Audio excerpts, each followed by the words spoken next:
kažemo u ovo, to mjesto gdje ćemo biti.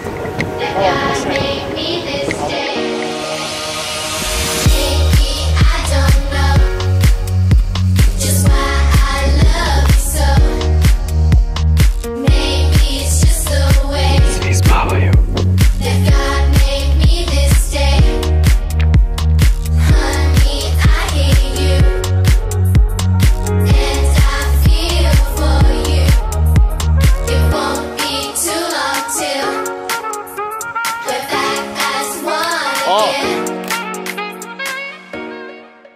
Kaže, znači sad je ponoći 36, niko ne može spavati od komaraca. Ne, ja isto ne znam.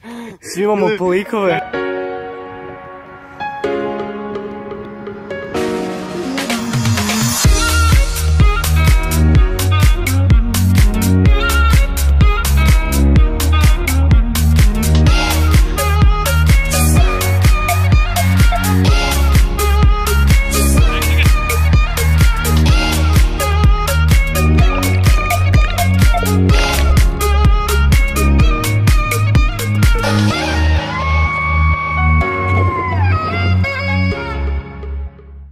Peremo zube.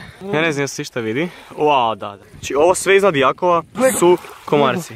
Gle ovo, kako se to udesilo?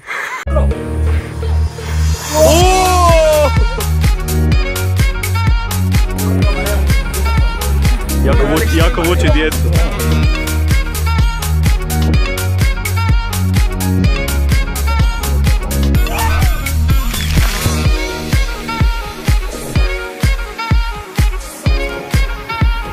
Ovo je naša sesta.